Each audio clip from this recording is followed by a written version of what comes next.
tersangka. Di penjara selama 7 tahun bukanlah waktu yang singkat. Namun hal inilah yang menjerat tersangka Pino Pratama, berusia 23 tahun yang terlibat kasus penjamretan. Tersangka ditangkap polisi Polres Tulang Bawang Barat di rumahnya di Desa Gunung Batin, Kecamatan Terusan Nyunyai, Lampung Tengah. Pakai alat apa? Gak ada pakai alat apa-apa. Coba kamu ceritain dulu, gimana cara kamu ngejamret? Dari hasil pemeriksaan polisi, tersangka menjamret korban dibantu oleh seorang temannya bernama Andika yang sudah ditangkap lebih awal. Modus keduanya yakni memepet kendaraan korban dan menarik tas korban yang berisikan ponsel dan uang.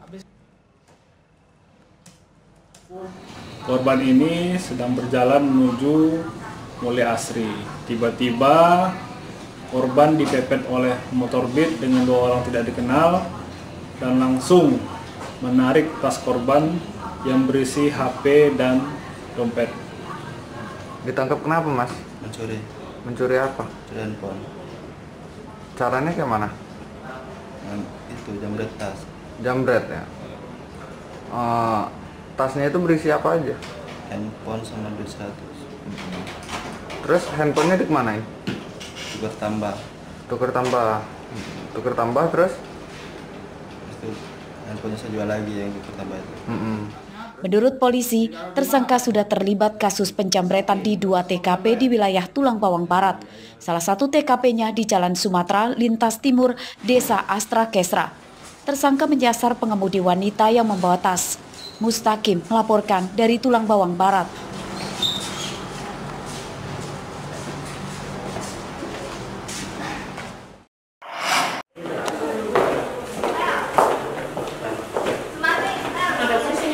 Anggota DPRD Lampung Barat bernama Suharjono yang menjadi terdakwa kasus ijazah palsu menjalani sidang putusan di Pengadilan Negeri Lampung Barat.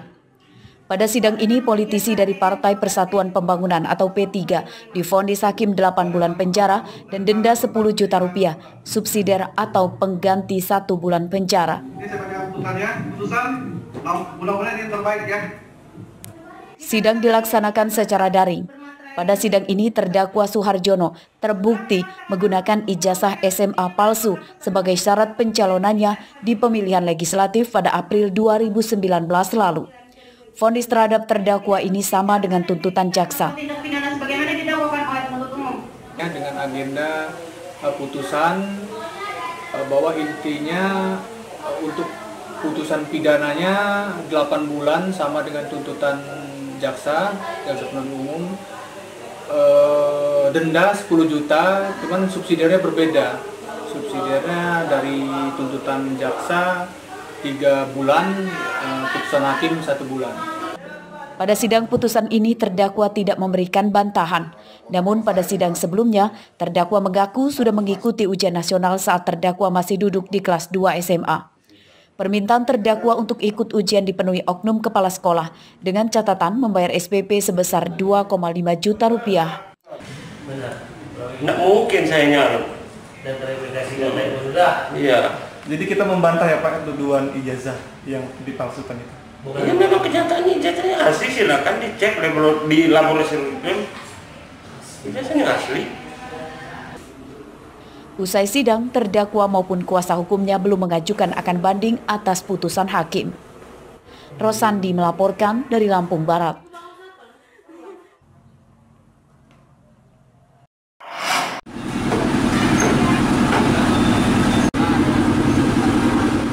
Meski di berbagai daerah lain mengalami kenaikan harga, namun harga daging sapi di Pasar Sentral Kota Bumi Lampung Utara masih stabil.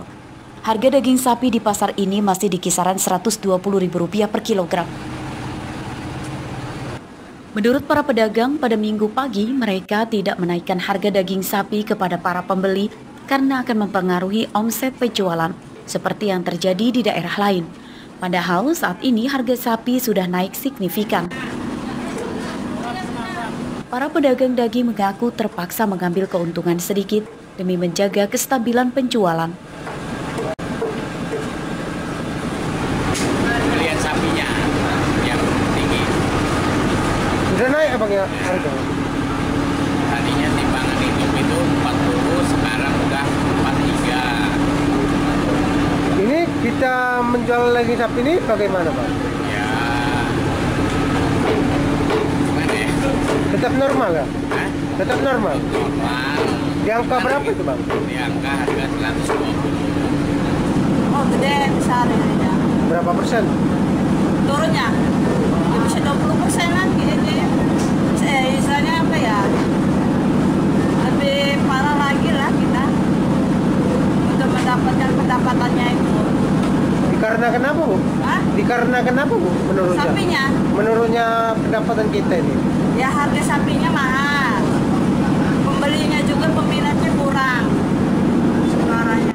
Selain di Kota Bumi, yakni di Bandar Lampung, harga daging sapi naik Rp20.000 per kilogram dan sudah terjadi sejak 2 pekan lalu. Harga daging sapi di Bandar Lampung yang awalnya Rp120.000 per kilogram, kini telah mencapai Rp140.000 per kilogram. Menyikapi harga daging sapi yang naik drastis, pedagang daging sapi di Pasar Kangkung, Teluk Betung Selatan, Bandar Lampung sempat mogok berjualan beberapa hari pada pekan kemarin. Ardio Haba melaporkan dari Lampung Utara.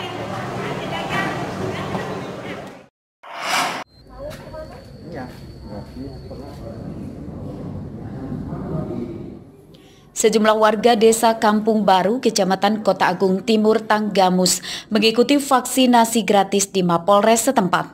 Warga yang datang terdiri dari beragam kalangan, mulai dari remaja hingga lansia.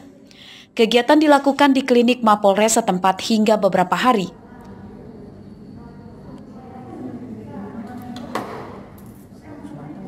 Vaksinasi terhadap masyarakat di Polres Tanggamus ini dalam rangka Hari Bayangkara ke-75 pada hari Sabtu. Warga yang datang diperiksa kesehatannya dan wajib mengikuti protokol kesehatan ketat.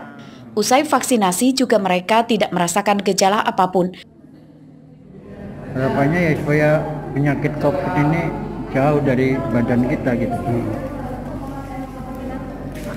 Supaya menjaga kesehatan kita di badan kita ini punya kebal dari penyakit COVID-19.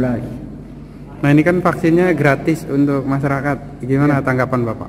Ya itu lebih baik, lebih hebat katanya pemerintah memikirkan rakyatnya yang kemauan sendiri agar bisa melindungi diri sendiri dan orang lain.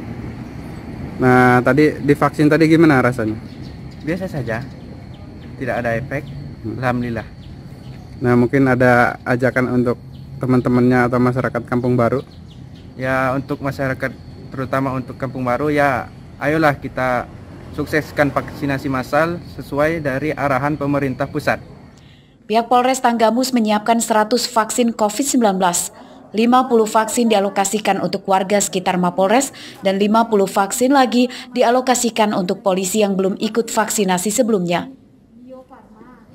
Sementara ini kita masih menjangkau warga masyarakat di Pekon Kampung Baru di sekitar Polres. Kemudian masyarakat antusias untuk melaksanakan vaksinasi. Mereka hadir datang sendiri ke Polres untuk mengikuti lapak vaksinasi yang ada di Polres. Setelah kegiatan vaksinasi itu, baik personil polisi maupun warga diminta tetap menjaga protokol kesehatan. Sebab meski sudah vaksinasi, namun belum tentu terhindar dari COVID-19. Andri Kurniawan melaporkan dari Tanggamus.